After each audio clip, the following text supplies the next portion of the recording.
Hello and welcome to this very special program. On the eve of the new Samvat here, we decided to step out of our studios. It's been 2+ years of COVID, lockdowns and whatnot, and it's finally good to be out. You can see that the enthusiasm is palpable to celebrate and of course enjoy. As we enter the new Samvat here, it is also always a good time to take stock of what has happened and also to look ahead. And to help us do that, we have a very special guest today. Kenneth Andrade is my guest on the program. Kenneth needs little by way of introduction. He has been a star fund manager for 20 years, 20+ years now. He ran money last at an institutional platform, which was IDFC Mutual Fund. And for the last many years, he's been running money at Old Bridge Capital. He manages money for retail investors, high net worth individuals, institutions, both foreign and local, and many others. Assets under management now of the firm are just under $1 billion. Kenneth, it's a pleasure. Great to have you with us here on the program. It's great to have you with us here. Thanks, Prashant. It's great to be on the show. Not in the studio, but outside. Yeah, it's How are things looking, Kenneth? We are talking at a time when there is great global turmoil, great global uncertainty, but it's always about how much of it is already in the price. To your mind, how much is in the price? Valuations seem to be almost there. You might give or take another 5% or 10% from there. Remember, it's a matter of time, not a matter of price. Okay. You mean time correction rather than significant price correction? Yes. The rhetoric we hear today is recession. We'll have to see what comes out after recession. So we know what's going on in the world economy. The world economy is shutting down for winter. For the simple reason that energy prices are too high, it's getting diverted, there's demand collapse. Demand collapse leads to deflation, okay? And it's quite opposite to the inflationary scenario that we've seen in the past. So right. Once you get deflation off, I sense on the other side, interest rates will be more manageable, and the world economy will go back again. So look at it on the other side. Which is how long? 6 months out? Post-winter. Post-winter. The post-winter is coming post-winter, prices will be down, the inflation problem would have been tamed. And then you have to look at how policymakers react to that situation. That's what you're saying? Yes. So the printing, starts again, support from policymakers, etc.? Let's not look at it in such a narrow framework, right? Now let's see what happens on the other side of the world. So Europe is closing down. That's almost 20% of the world economy. When Europe comes out, and the normal noise or normal commentary that I hear is that a lot of European manufacturing is moving out of Europe, right? The problem remains it's an energy problem for Europe. Look, on the other side of winter, they come out with one of the weakest currencies that they've ever had in one of the most industrialized nations that we've ever seen. Sure. Okay, and that's going to kickstart a lot of institutions getting back, manufacturing back again, etc. In Europe? Possible? Yes. So we're going to come back all over again. So look at what's happening on the other side. And for us in India, I think we just feed into that into that entire marketplace. So valuations apart, which I think it's already there. When I look at our portfolio under construct, out of the 20 odd names that we have, at least 5 or 6 of them are almost at price to book of 1. Okay, in my experience and my history that I've managed money, I've never seen 25% of my portfolio having a price to book of 1.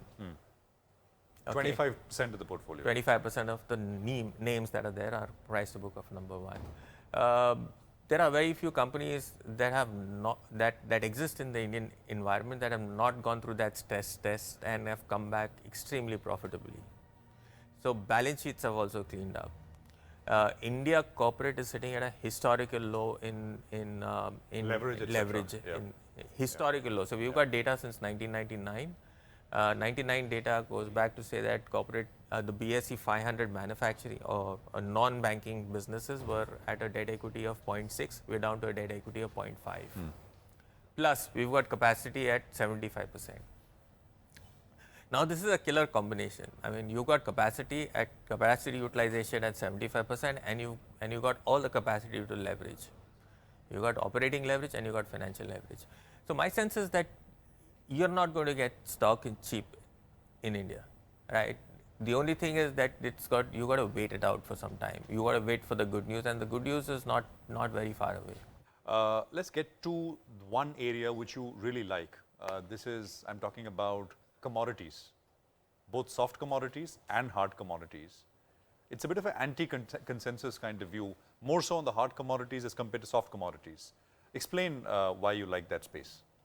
What's the basic thesis? This is the first time, I think, one of the very few times since India's independence, virtually all crop prices are trading higher than MSPs.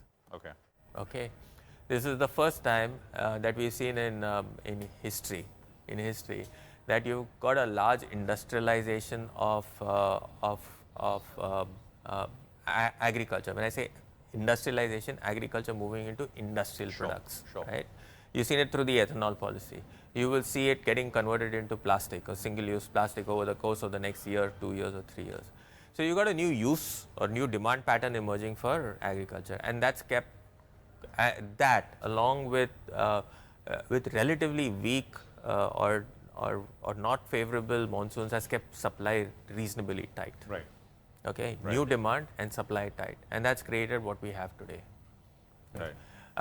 I don't ever think that commodity prices will ever be deflationary for a long period of time. One is you got a population growth. And these are global commodities. Yeah, global commodities I'm talking about. Once you got demand getting created from another stream of from another industry completely. Plus you got food consumption going up. Plus you have protein consumption actually moving higher, and all three of them are going to keep prices elevated. Now, when prices get elevated, I mean, let's look at it from a hard commodity standpoint. When say steel does well, the value chain works all the way down to iron ore and coke. So when agricultural commodity prices do well, what happens on the entire value chain? So there are elements of everything that is falling into place. Now we've been holding this since 2016, and the fundamentals of this argument tend to get a little better by every year. So I'm not too worried about it. Policy interventions always come through because at the end of the day, you will necessarily need to control pricing because of inflation. But if there is no supply, there is always going to be a challenge. This position in the agriculture space you've been holding since 2016. 16 already. And you're happy to continue to hold. Well, valuations are fair. It's an industry which is consolidated. There is no second or there is no third manufacturer of any of these products out there, and even the converters are getting more consolidated than they have ever been before. Sure. Hard commodities, you like steel, you like aluminum. Is that the way to metals? Basically metals, yeah.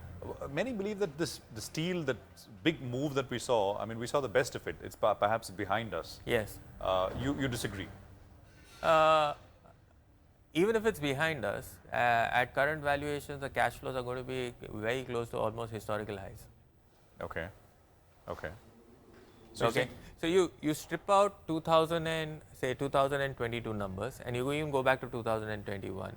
You will see a linear growth from 2021. 2022 was excesses that got built up, and cash flows were excesses. But 2023 over 2021, I don't think any investor or entrepreneur or company involved in commodities is going to be disappointed.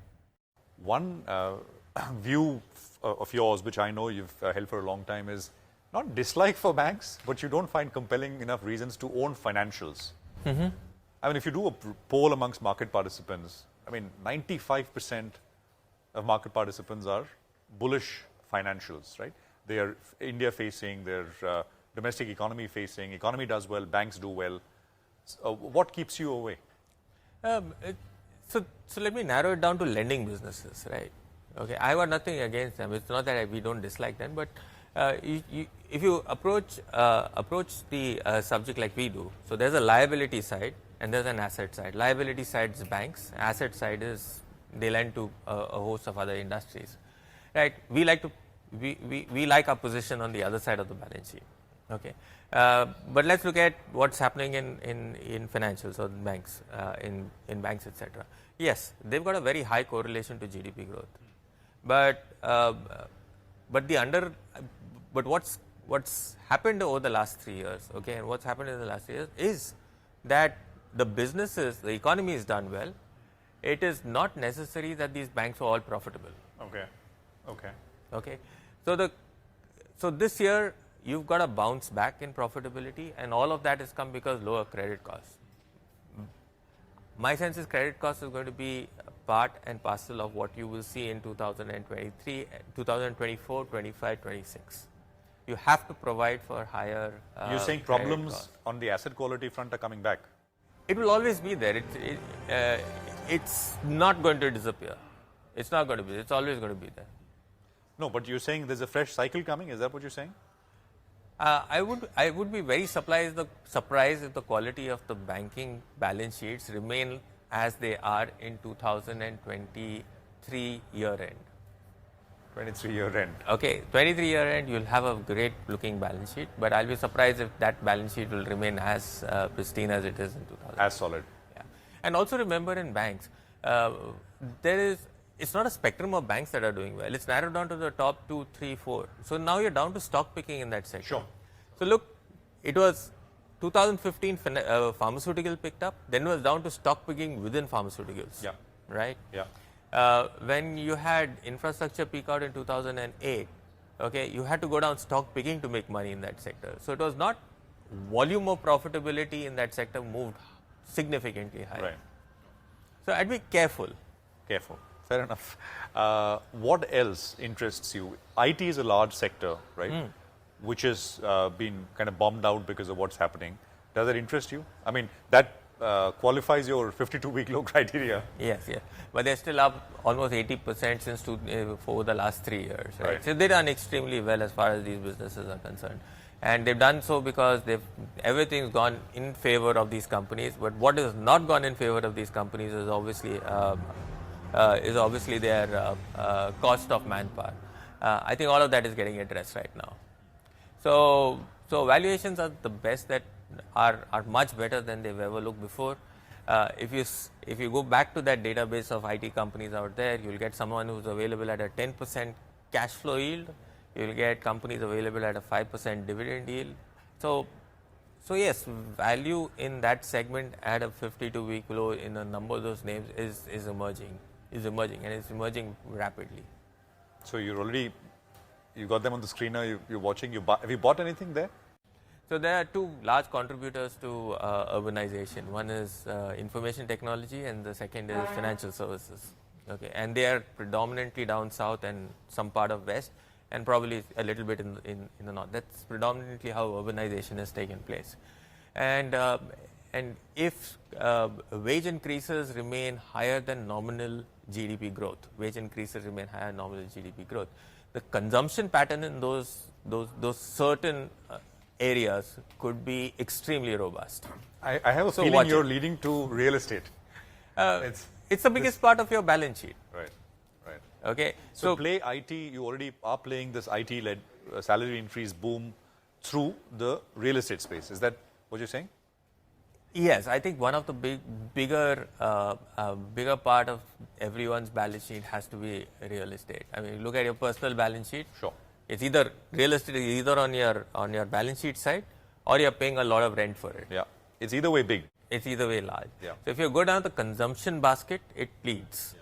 Okay, and then obviously a lot of other industries. So real estate, indirect play on IT, but IT also getting cheaper and more interesting rapidly, as you said, right? Yes, there is pockets of value in that business, and it's not going away. It's not going away. Kenneth, the other space is consumption, and you own a QSR company in your portfolio. You own a liquor company in your portfolio. So you like that space. I mean, urban consumption, really. Just sort of explain that to us. I think we're just coming back on the fact that the urbanization will pick up a lot of pace at this point in time, and you just have to get companies with and the sense that we just get companies in the right format, with the right expansion plan, and with the right cost structures. Okay. So one of the biggest cost structures, I mean, if you look at most of the QSRs, one of the biggest cost structures is royalty payments. Sure. Okay. Yes. So if you can actually align a portfolio to take that 5% to 7% cost out, you probably got a business which does have the pricing advantage compared to everyone else. And these businesses are free cash flow. They got their marketplace, their free cash flow. All expansions are through their own cash flows or through their own balance sheet, and no dependence on any external resource. So we're in infancy in that industry, and globally that industry has become significantly large. So there will be an expansion of that one particular place, and it could get reasonably large. A similar thing with the alcohol beverages companies, very consolidated place, enormous barriers to entry, both in terms of distribution and making the product price available. So all of these companies come in with their individual structures, wherein it's extremely difficult for competition to come in and Disrupt. And disrupt that business. Take away market share. So if you can get all of these at the right price points, you go back about 3 years and all of these were there. You go back to IPO stages, and when these businesses corrected, they were all there. I think you just have to wait your time on all of these companies, accumulate large amounts, and just wait for them to monetize it all. You own a urban waste management company as well. Is that a? I mean, there are very few plays on that theme. If you want an exposure, is that a? I mean, you want to talk about that briefly? So for me, if I have to bracket that company into a particular economy within the country, it will definitely go in line with the consumer economy in the country. Why? Okay, why does an urban infrastructure company get categorized as a consumption business? Because simply put, the higher the per capita of the city gets, okay, the more the municipality will spend, or more the authorities will spend on social infrastructure. Right. Right. Hopefully. No. That is always a underlying demand that will always be there. It is water, waste, and sanitation. It is definitely there. And you've seen this happen. You've seen this happen in all underdeveloped economies to a developed economy, right? And these are the three places that are there. And I think if you look at the Indian context, large concentrated pools of individuals into smaller island cities or cities, the need for infrastructure like that to build out is the demand is far ahead of. But this is also when a lot of interaction with governments, municipalities for that matter, local government bodies. I mean, is that a risk at all, or that's a risk you're willing to take given the opportunity size? So, how much of that is factored into the valuations is what you need to check. And if it's available at a 10% cash flow yield, what's the problem? Got it. Okay. So what we do from an investment process is we actually look for the reasons why others do not want to invest in, the reasons why these companies are available at that pricing, and once they establish that the inverted comma growth cycle, we monetize that holding. This is not about what you invest. One more question, like banks, what you don't invest or don't have too much exposure is local manufacturing. Why doesn't that find larger share in your portfolio, Kenneth? So local manufacturing, every business that we have has got domicile manufacturing. Right. In India. I mean the Capex theme, right? I mean okay. So let's look at where the Capex is, right? No, the Capex is happening in steel. It's happening in chemicals. It's happening a little bit in infrastructure, which is purely domestic. It's happening in pharmaceuticals. IT is putting in an expansion plan. So every time that you talk about Capex opportunity happening is in industries which are outwardly looking. Right, we are surplus steel, we are surplus chemicals, we are surplus, or look at the capacity in chemicals, it's all coming outbound. You look at the capacity coming up in IT, it's all outbound. You look at it from pharmaceuticals, it's all outbound. In two-wheelers, it's all outbound. Sure. Sure. Okay, so from a domestic context, okay, I think it's about it's probably a decade where India goes out with its companies or with its entrepreneurs and establishes a fairly large footprint and market share globally. Got it. Right, and the opportunities exist today. The opportunity exists because the world's largest manufacturer is stepping out of or trade reallocations are taking place. Sure. So if all the Indian companies want to sell all the cotton yarn in India, there is no market. Right. If the amount of fabric that we produce and want to sell it all into the Indian market, it doesn't exist. Right. Okay, so that's where the bias is. So if Capex is there, Capex is coming because these front-ended businesses have to create their markets abroad, and it has to be profitable for them to reinvest in their economy into that work. So I think that's what's leading our thought process and on that extent our portfolio construction. Kenneth, thank you so much for being with us here on the program, and let me wish you and your family, your team, a very happy Diwali from all of us here. Likewise, Prashant, it was lovely being here. Wish you, your team, your family and all the viewers a very, very happy Diwali.